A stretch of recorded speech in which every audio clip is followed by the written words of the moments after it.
Very good. So welcome. We are in Paris for the last 2 talks of the season. And tonight we have 2 guests. And I will, for the first time of the season, do the introduction for them. I will be the facilitator and I will be with you. So the first person we will have tonight, please come together with me, Claudia. Hello. Hello. Hello, Claudia. So you just arrived in Paris this afternoon for this talk? Yes, I did. And is it your first time in Paris? No, but it has been a while since I was here. When you were a young kid at the time? No, I was here for a book fair like about 5 years ago. Okay, so not so long ago. So Claudia Klat, she's a design director of Spin.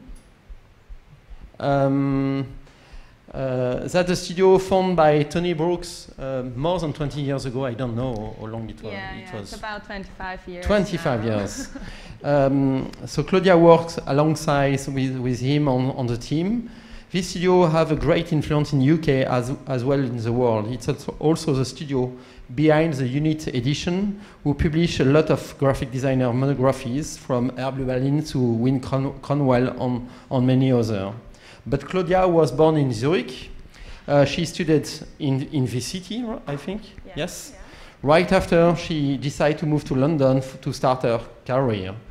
Later, she joined a Unit edition and worked on many of these monographies published by the publishing house.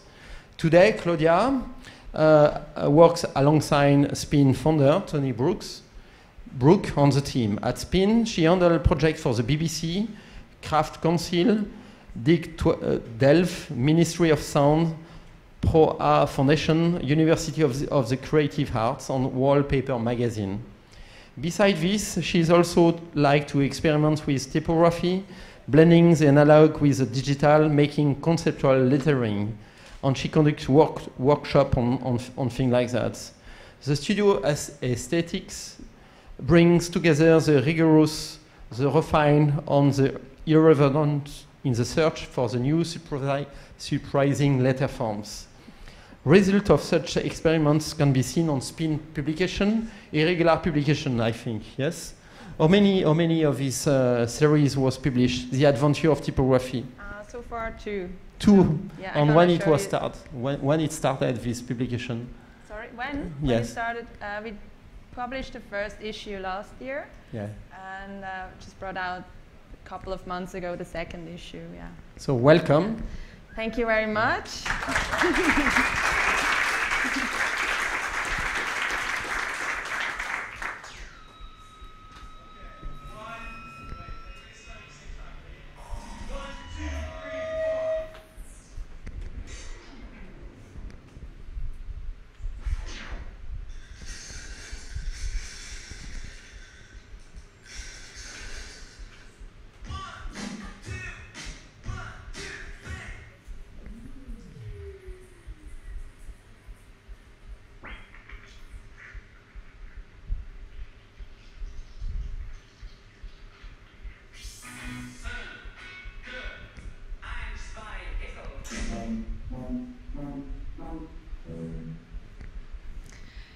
So yeah, hello everyone, and thank you very much for coming. I know the World Cup is on, and it's been crazy. I had the feeling I had to watch the France game yesterday to like acclimatize to Paris.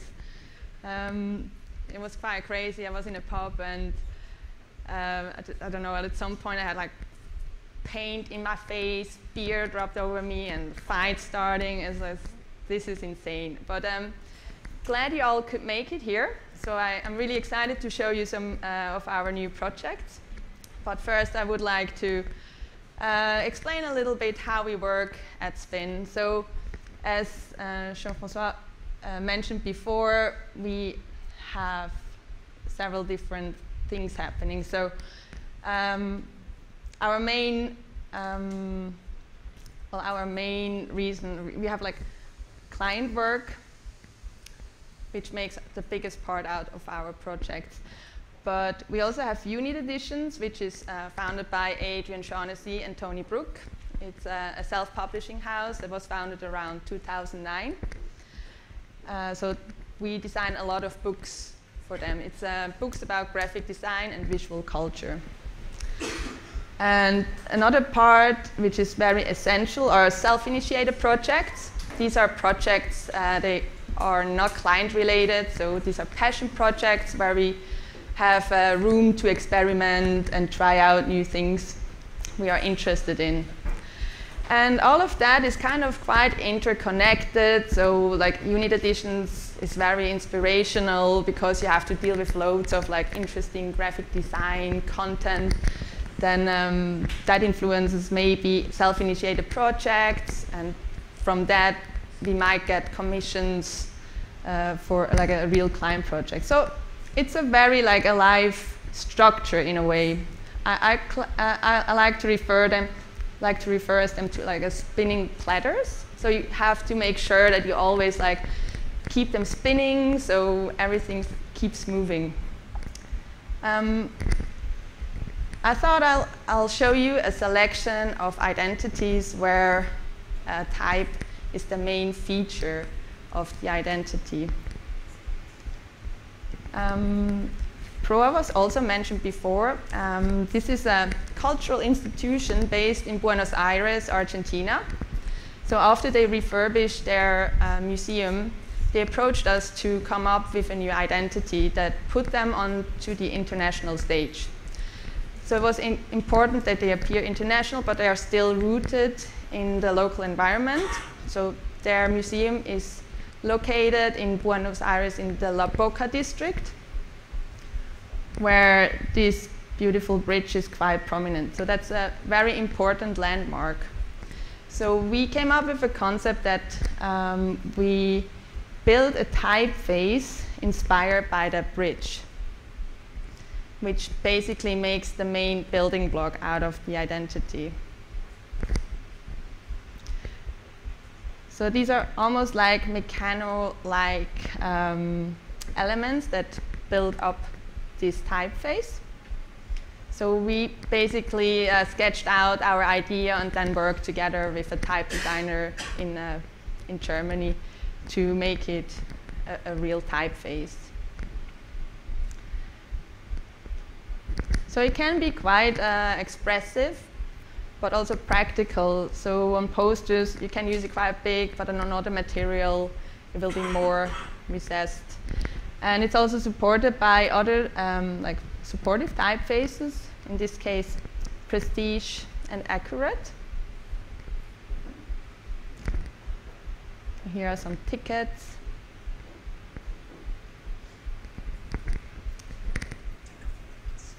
Oh, excuse me. I have to take this off. I was so proud to wear it. And a very important aspect was that they don't have a lot of money to produce material, so we had to come up with a solution that works on a photocopy machine. So all this material is just printed out in-house, but it brings its own like nice aesthetic with it.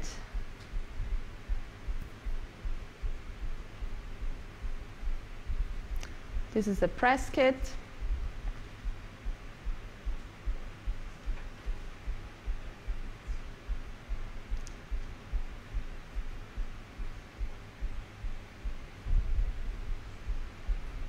And again, like this, the signage was built out of laser cut wooden letters and just painted and mounted onto the wall. Quite a nice solution, especially when the sun hits the light.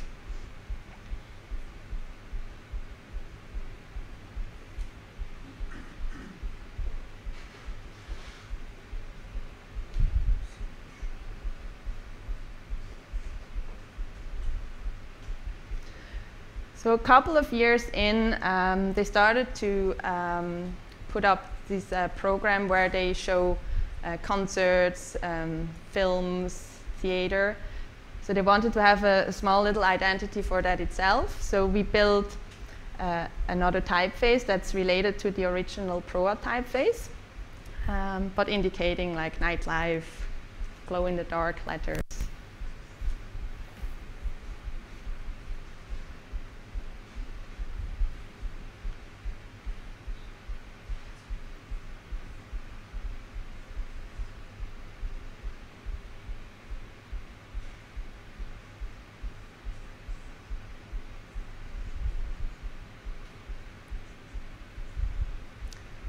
And this year they just opened up a new exhibition space called Proa 21. It's a new space where they, it's a place of experimentation, creation, and research where they show a more progressive program. So basically this is like the youthful outlet of the Proa institution, which is around for already like 20 years. So again, just about this typeface, in the original proposal we had a couple of different routes, and this was one of the original typefaces we proposed as well, because in the La Boca district they have like a lot of facades which have this corrugated iron, and if the sun hits this facade it creates like these really strong lines. And it happened to be that the facade of this new building has that as well. So this is kind of a play on that.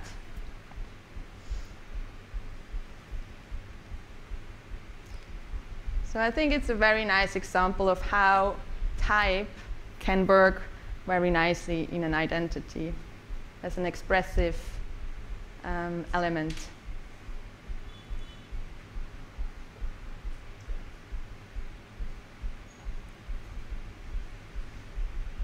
Some toilet signs, like those.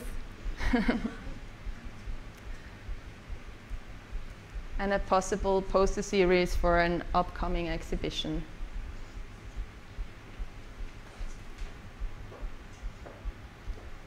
So together with this typeface, the supporting typefaces, and how you structure the images and the text, can form a really nice flexible identity.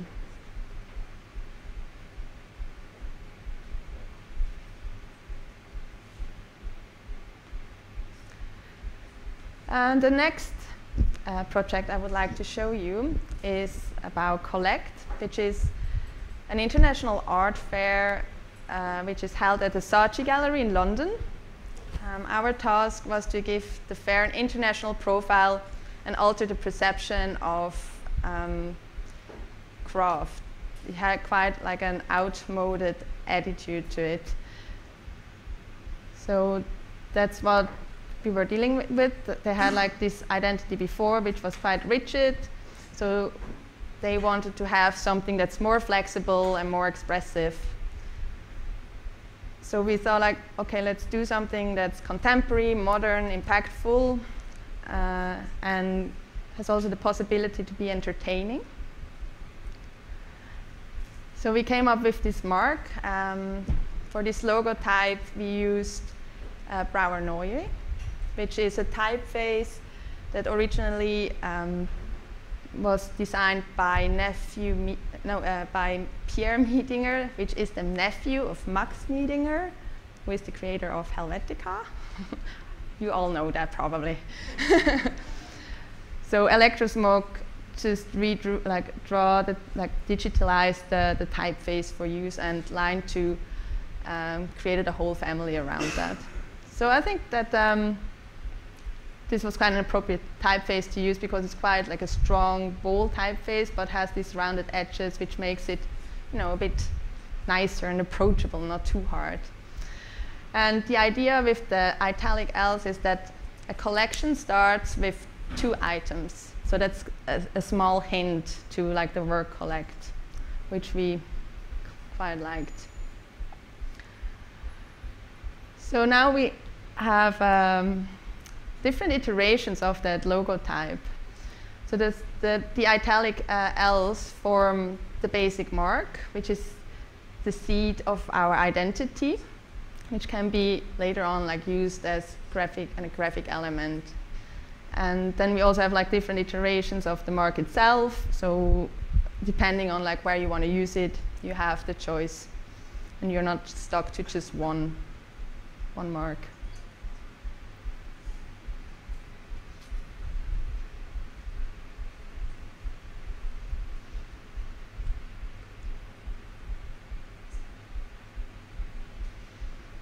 And again, we really like icons. a little family for the toilet signs, which will be used in the signage of the whole whole fair.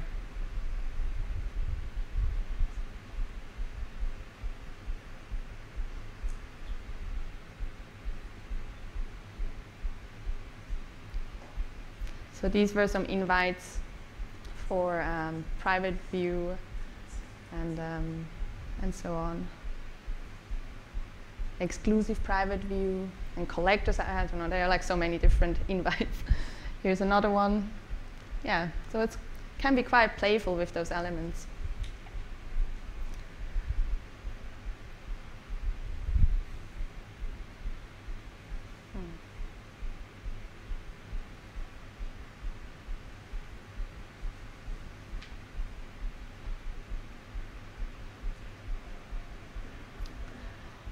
Yeah, and the signage made quite an impact within the whole exhibition itself. Having suddenly like this very strong contrasted elements there, kind of like gave the exhibition itself a presence, where before that might have not been the case.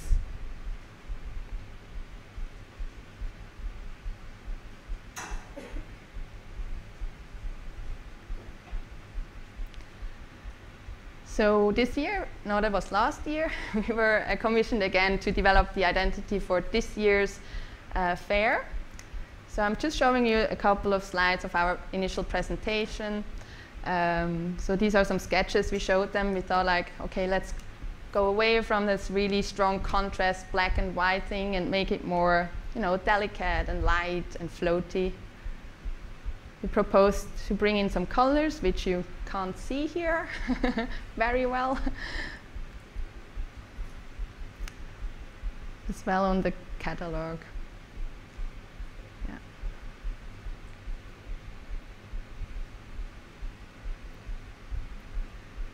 Some sketches for some animation, for social media content and whatever you need.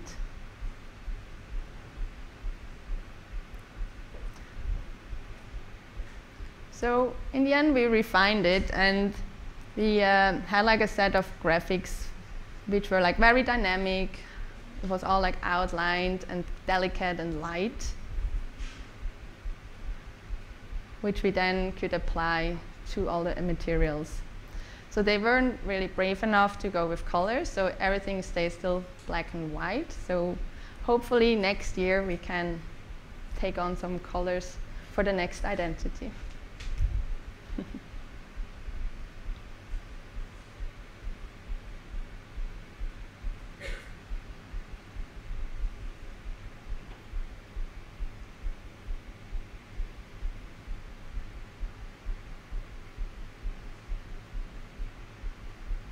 Yeah, so this year, like we were able to like go a bit more into the space with the graphics, and we tried to like pull it around like all the corners and make it more immersive.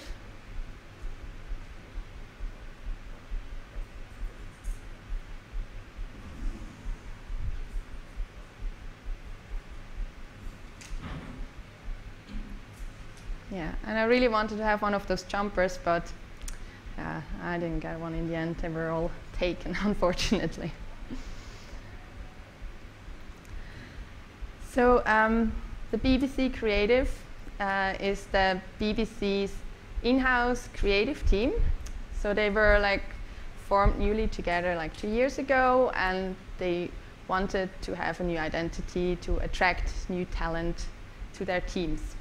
So their ambition is to be the most creative organization in the world.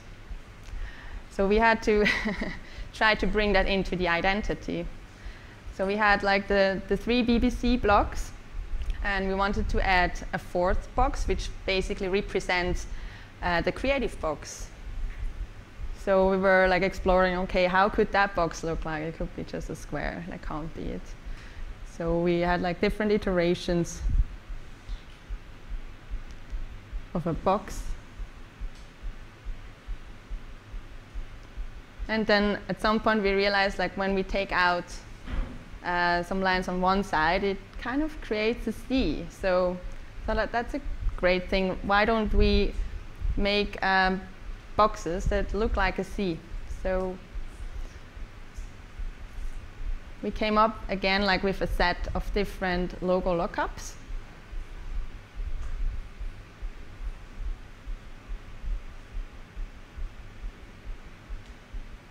Which again can be played with. So it's not like a rigid identity. You can play around with it and, you know, like add graphics to it, change the form.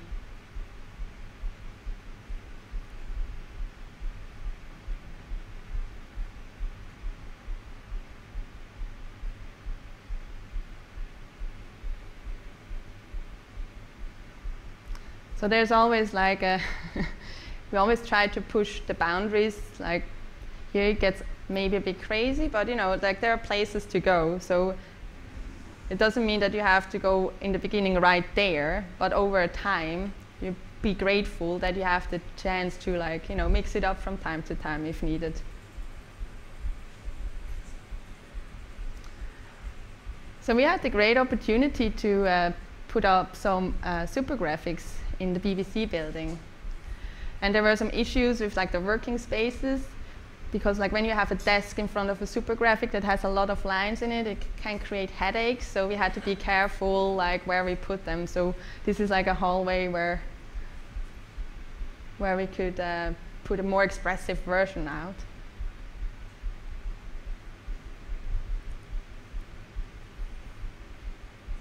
And it really gives, again, like the whole space an identity. So as soon as you're on that floor where the BBC Creative is located, you know, like, oh, okay, they are here. And people, like, they were really like happy with like having an identity and like felt like, oh, I'm working in the cool bit of the BBC, you know.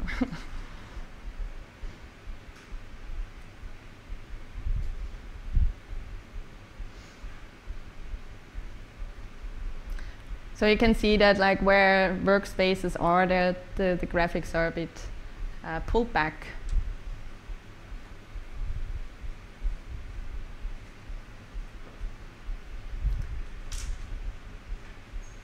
And with the identity come some applications like tote bags or stamps, which they can use for letterheads and what so.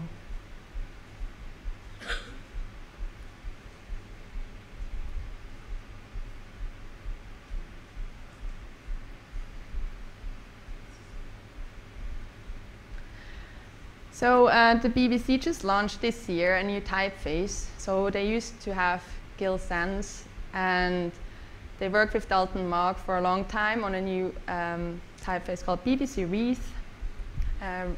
Mr. Reith was the founder of the BBC, so there's like a very strong connection to their history.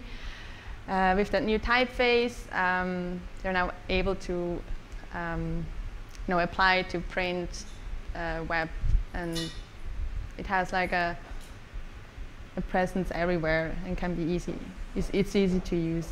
So our campaign was an in-house campaign to basically put it out there, announce it, make the people understand why it was there. So we worked with the BBC creative team together on this campaign. They came up with like all these phrases where it explains like why they commissioned a new typeface.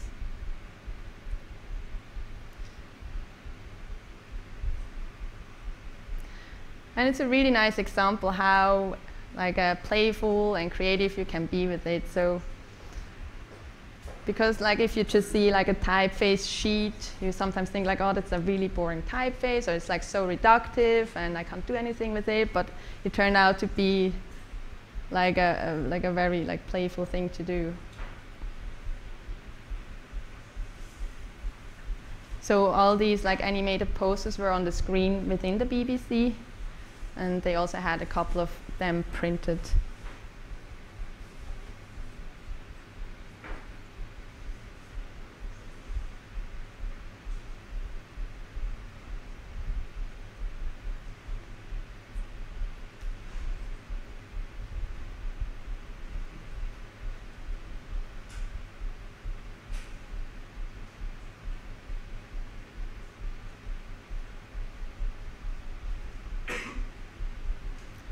So with this guide also, with this campaign also came an online guide for the BBC people. So it was like an internal website where you can click through a website to like get used to or like understand like why they have this new typeface and how to use it, what cuts are available, type sheets, and all sorts of stuff.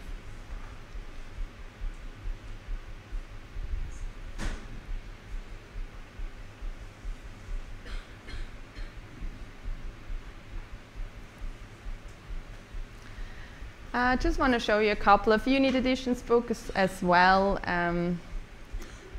Since we are having a type conference here, I just want to show you a couple of type-related books.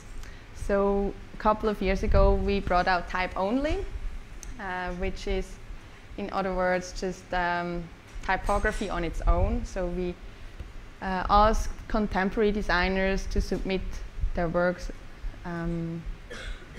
to showcase in this book. So it's a wide variety of different work. We also rooted it back into the graphic design history. So here, this is a Carl Gerstner poster.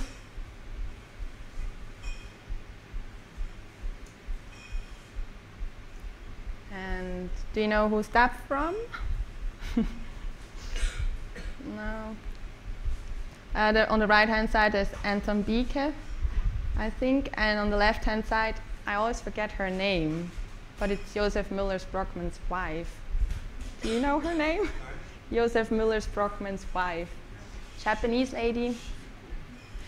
Yeah? I should have written it down.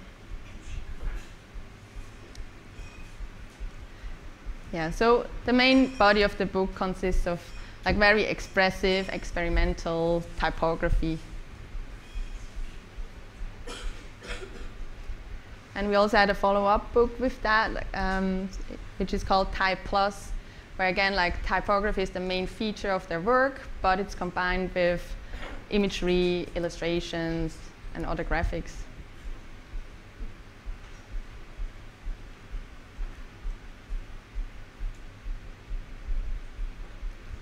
Yeah, so it was like quite a contemporary, fun thing to look through. Julian Schröfer, he's a Dutch designer. He used to work for Total Design. I think his peak time was like during the 60s and 70s. He's a very experimental typographer. Maybe typographer is the wrong word since it's more graphic.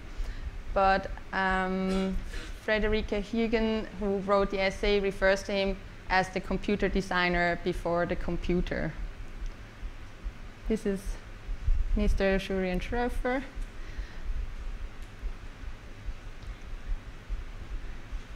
And he did like a lot of these very constructed typefaces.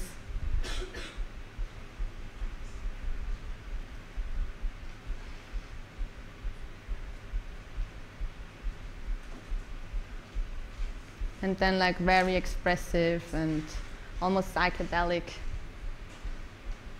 typography.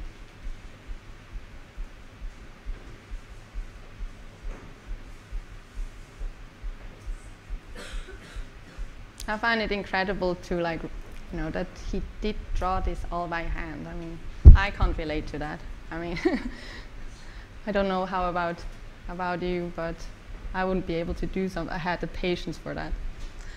And then we did like another book about Herb Lubalin, who's an American graphic designer. This book only features his typography work. He himself claimed not to be a great typographer because he thought like he's terrible because he doesn't follow the rules. But we thought like this book basically proves the opposite of it. So it contains like a little history about where he comes from, his setup, and then like a lot of typography work.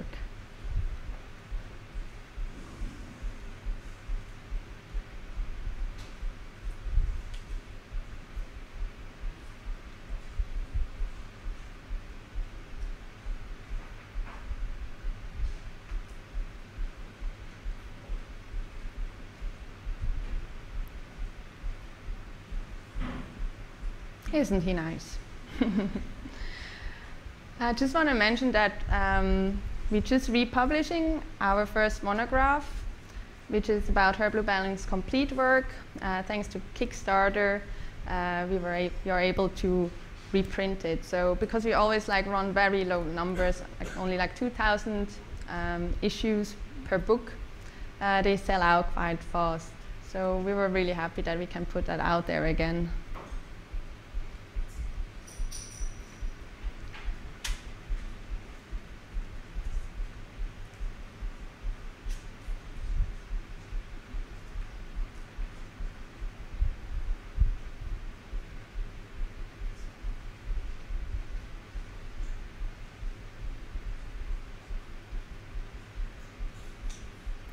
Yeah, that was one of my first projects actually, where I could go to the Her Blue Belling Study Center at the Cooper Union. So if you have the chance and you're in New York, it's really worth stopping by. So the whole archive is accessible. You can look through all the avant-garde magazines, and all the material which is basically in the book comes from there. It was quite an experience.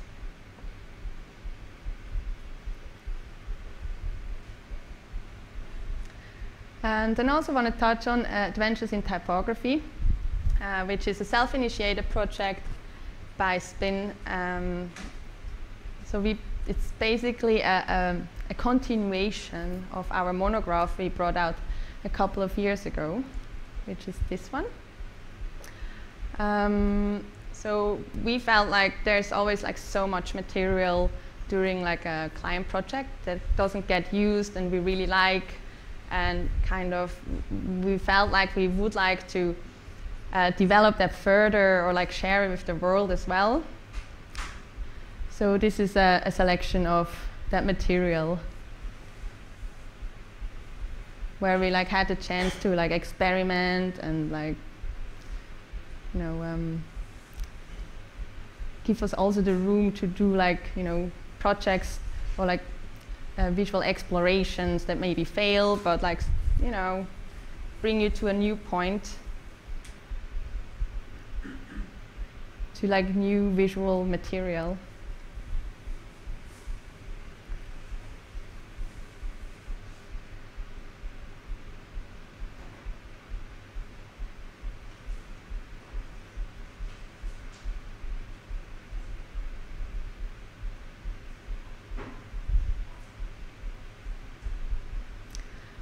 And as I mentioned before, we just brought out Adventures in Typography 2, so I just want to like talk you a little bit through these projects in more detail.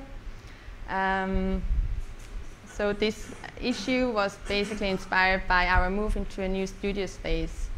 We just moved from a conventional studio space into a garden, basically, which you can see here. I guess we were like aspiring this idyllic work situation that Otto Eicher's studio had in Allgäu. Just, I don't know, it just feels like more creative than like when you have like your set desk. It's more flexible. It's a very different way of working. Now we have a vegetable garden from where we can cook from, herbs.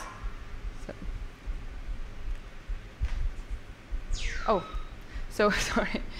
So what we thought, like, okay, this is kind of like, for us, it marked a new beginning. So we thought, like, okay, how do you mark a new beginning? So we found like a series of count-offs we really like to work with.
So this is the list of all the count-offs we could find. And it's quite interesting how different they are to each other. Like each had like its own character in a way, because you just would think like it's just 1, 2, 3, 4, but apparently isn't. Yeah. So that was a lot of fun to research, and also to like put together all these numbers was quite a challenge in the end. So some of them are like a bit out there, but we think like it's quite fun. So another thing that kind of, yeah, I don't know, like now we had like a vegetable garden. So we thought like, well, we were growing lettuce at the time. Let's do something with that.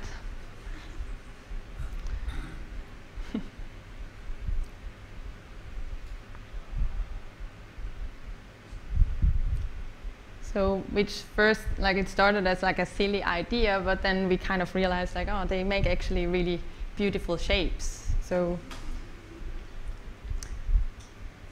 yeah, had a lot of fun doing that again. Especially when you like punch those counters in there, they become a bit more interesting, like that contrast between this organic form and this very geometric circle, for example.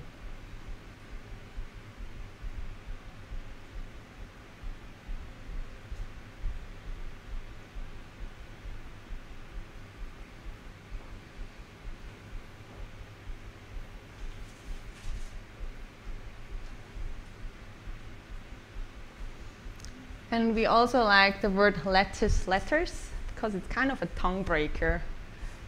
So, yeah. And then we said, let's make some futuristic lettering that is all wrong, weird proportions with inconsistent forms. So you probably all hate that. Oh, I don't know, you professional typographers. Oh, I'm just being silly. So let's start at the very beginning. A very good place to start.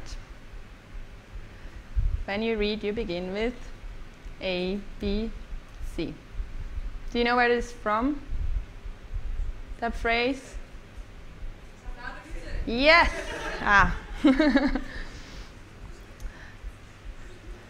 So we kind of explored the possibility of like building a flexible typeface that can move around, where you have like variable glyphs that you can mix up.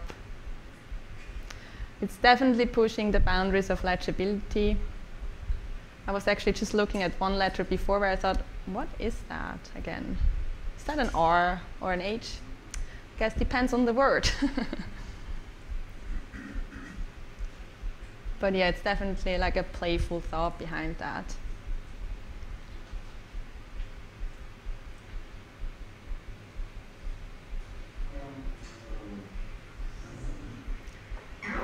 And we couldn't resist to animate it and make it sound like futuristic aliens. So Jonathan took the microphone and started to like do this sound design for it. So just to prepare you, there's like an army of letters coming next.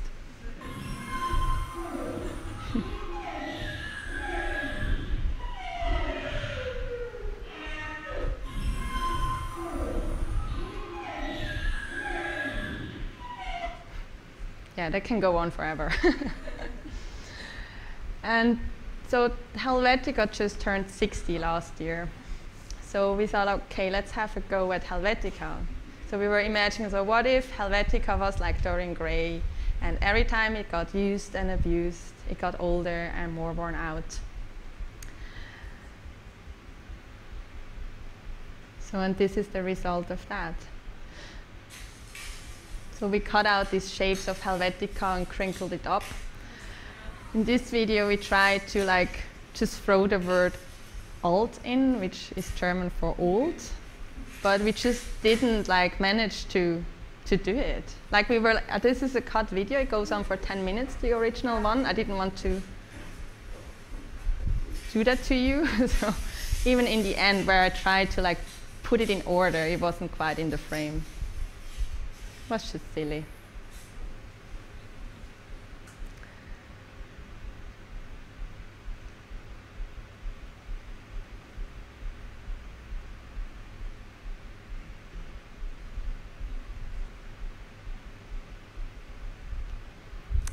So then we thought, okay, that's not good enough. So can we breathe some new life into Helvetica by taking a sharp scalpel and perform surgery on it? So that's, we call it Dr. Frankenstein's Helvetica.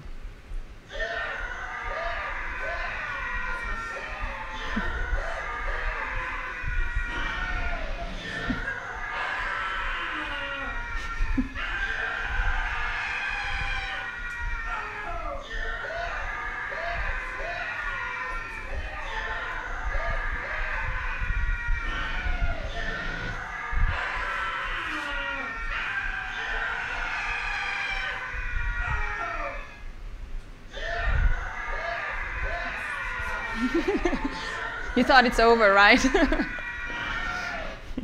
So that's where probably like all the typographers screaming, which just didn't want to let go of Helvetica. Don't look at me like that. How do you want me to look at you? No, I'm happy you're looking at me. So yeah, we took a scalpel and started to like take it apart and, you know, build different letters out of it. Try to give it a new form. So here you can see the other part of the studio, where our workshop table is.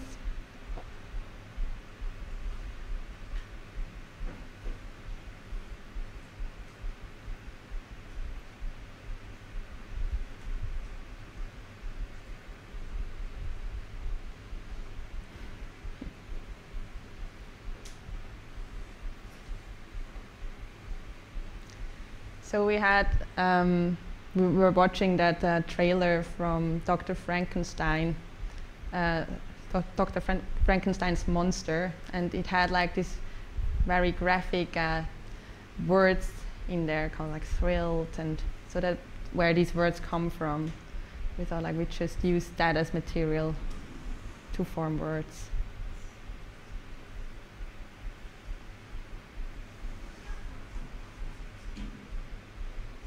And here he is, Dr. Frankenstein's monster. He looks very satisfied, I think.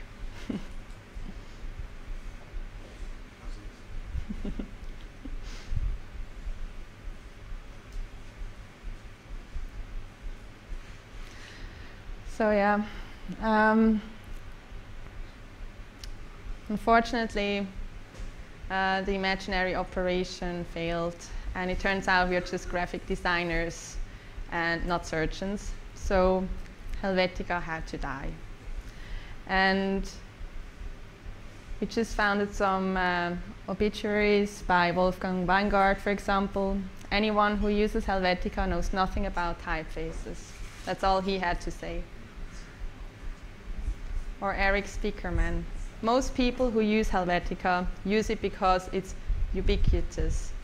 It's like going to McDonald's instead of thinking about food, because it's there. It's on every street corner. So let's eat crab, because it's on every street corner. So you can agree or disagree with that.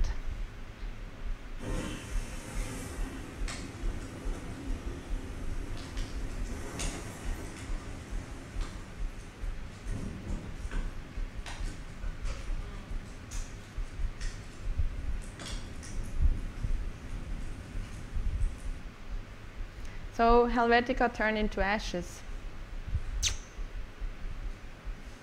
These are the remains.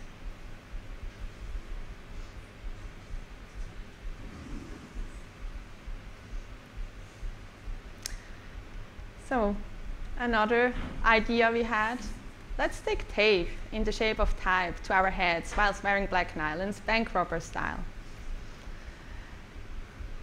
So we thought, let's build tape face.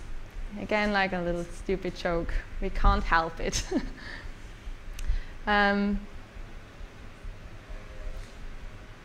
So the idea with the nylons came from the worry that if we actually stick tape to our face, we won't have eyebrows anymore. So it didn't turn out how we imagined, but we thought like the result is still kind of surprising and interesting. this is the letter T, just in case. A lowercase a.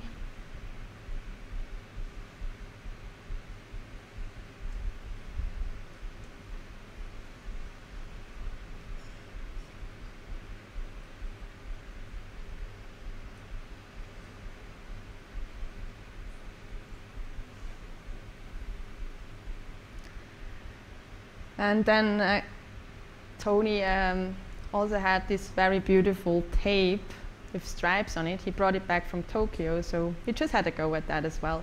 It's basically inspired, or how do you say, an homage to Franco Grignani, which we like a lot.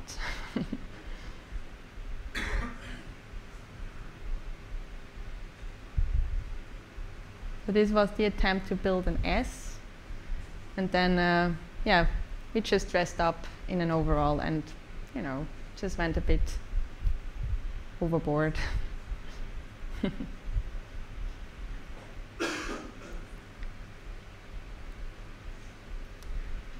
Then another experiment, this is, we call it body text, where we form letters out of our hands. So we stuck tape to our fingers, and we had like 2 people trying to form those letters together.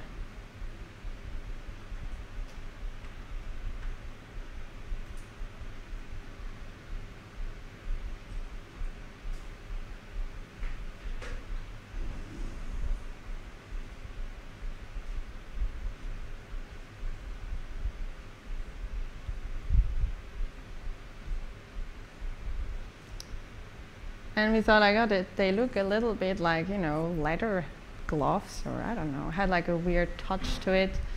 So we spelled out the title of a song we liked a lot, Warm Leatherettes, which is, the original is, I think, from a punk band from the 70s, and Grace Jones, I think she did another version of it as well. It's a good song, you should check it out. So, and all this material ended up in our latest issue of Spin's Adventures in Typography.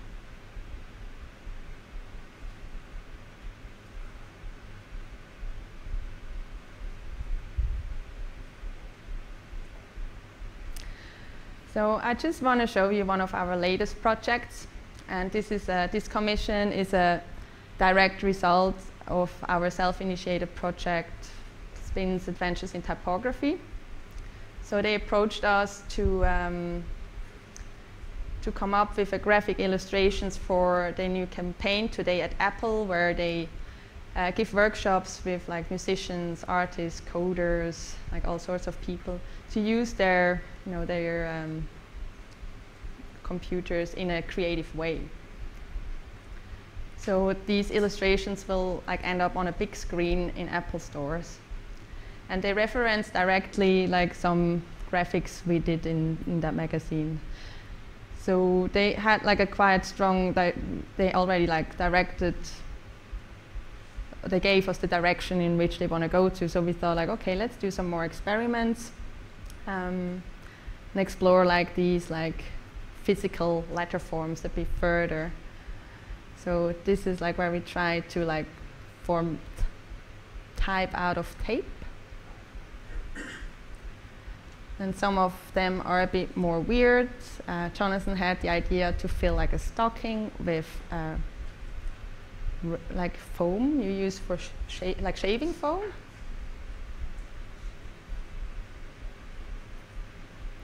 And this is just shaving foam on its own.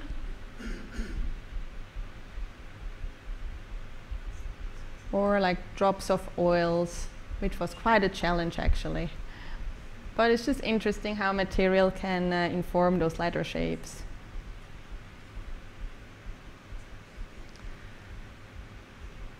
So this should play, hopefully. There are also some experiments. They go not as intended. So here we had like this isolation foam. We thought like, oh, that will look great when you like draw letters. But you can see in the background, like all the foam just looks like a little pile of something, you know. So we tried to build a letter and like cover it, but you know, it was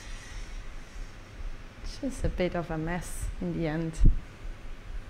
Still a lot of fun to do.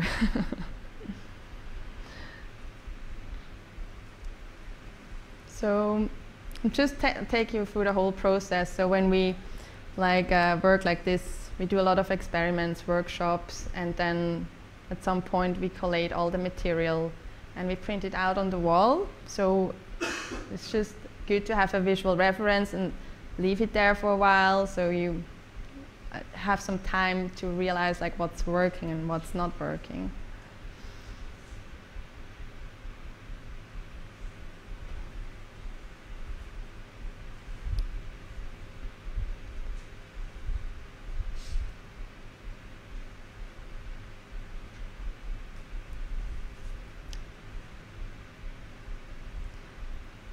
So at some point we go through like all the sketches and we put like dots on it, so we know like where we want to develop something or what to discard.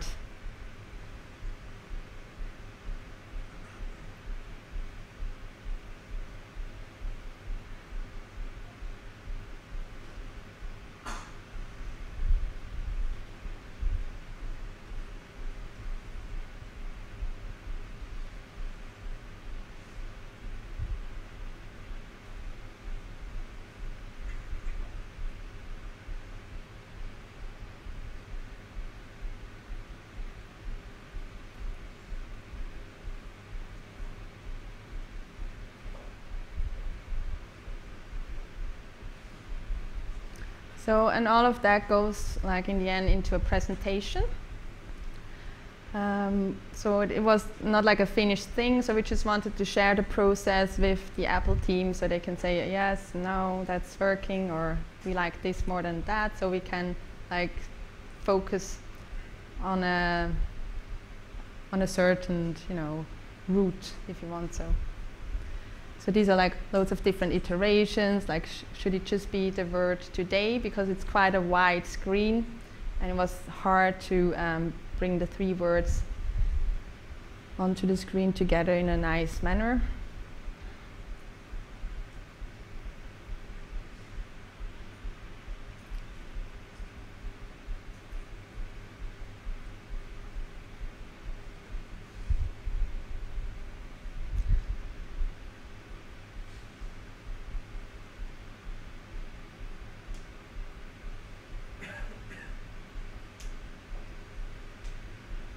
So there are a lot of iterations, but that's how we usually, like if there's like an open process, it's how we usually work with our clients, give them a lot of options to choose from.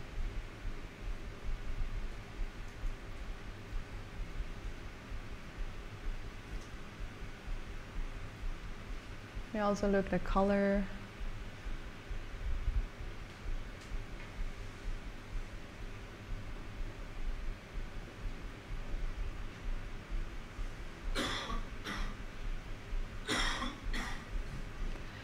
And then in the end, just to make it more digestible, we just like formed all the letters together. So it's a bit easier to digest. So they can basically cherry pick what they like.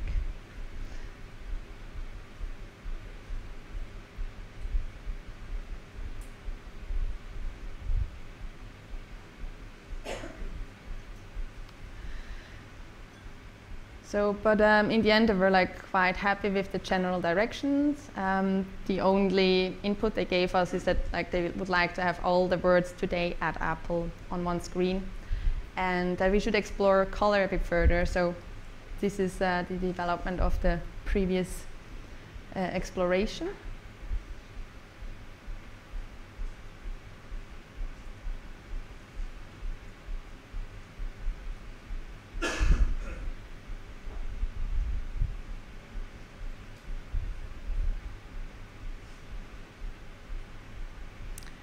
And then this is Korean. So they asked us to like also make a specific screen just for the new store in Seoul. And this is, the translation is Seoul. So again, like this is a some exploration around those Korean glyphs, which we weren't really familiar with. We were like a bit unsure, like, is that still legible or not? But then they seemed to be okay with it.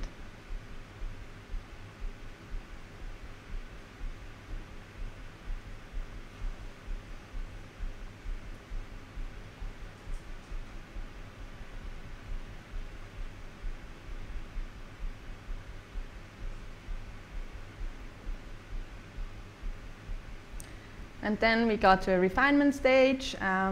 We basically chose like a certain layout, like a combination of letters they liked,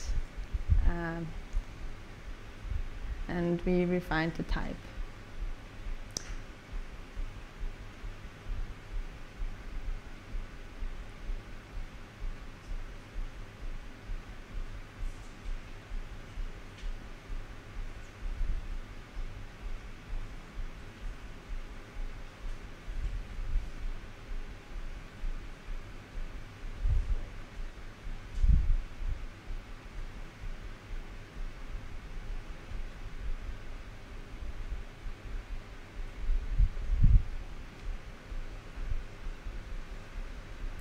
So this is the final composition.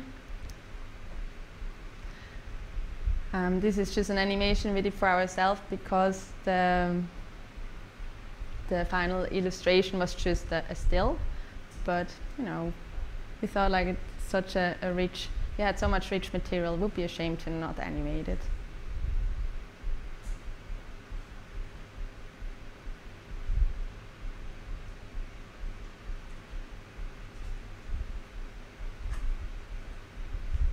So that's the big screen. I can't wait to see it somewhere. It'll be quite impressive.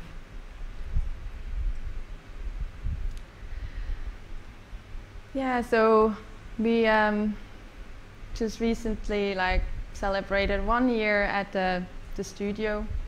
So I just wanted to show you a little bit what we did. We invited a couple of guests, some collaborators and friends to celebrate with us. So we took the opportunity to do a little bit of a thing. So we called it a Spin's Adventures in Typography Night, where we showcased a couple of things, and we made some specific installations just for them to look at.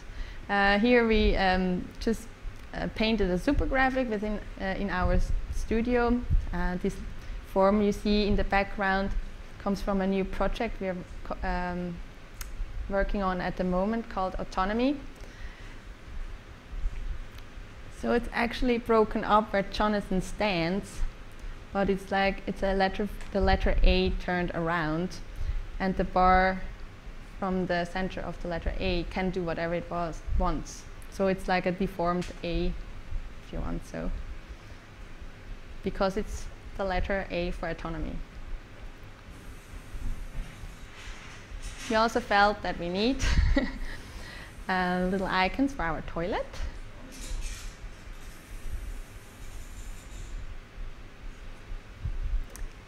And this is a new installation that Jonathan worked on, which was quite fun. So we put that together in a couple of days, but it was quite effective.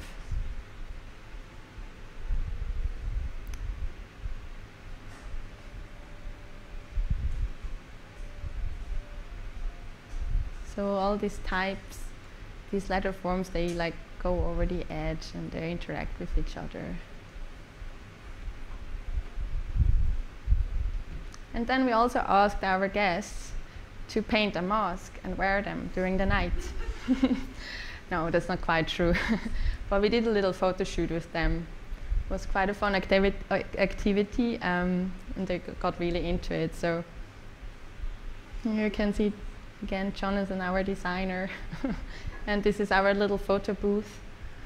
It's basically just a little room where we put all our garden materials. By the end of the night, we just had all these masks hanging around in the bushes. It was turned out to be a really weird thing. So just as a sign-off, I just show you like our team. This is Patricia Finnegan, one of the founders, wearing a mask. She's the production manager or project manager. This is Tony Brook, creative director of the studio. That's Jonathan. He's a senior designer. Myself, I'm part of the team. Then Edie Lipa, she's a studio manager. And we also have 2 interns. That's Anais and Tim. And that's it for me. So thank you very much.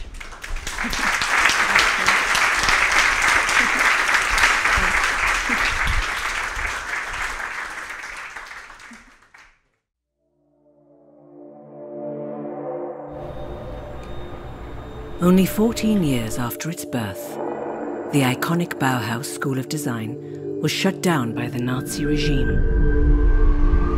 Many treasures and unfinished masterpieces were left behind, lost to the world.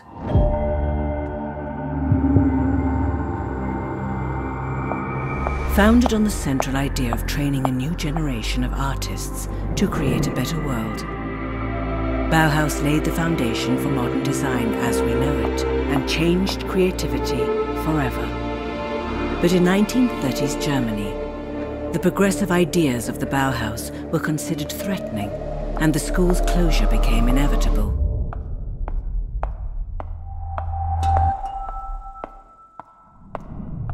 But sometimes, what's been lost to history can be brought back.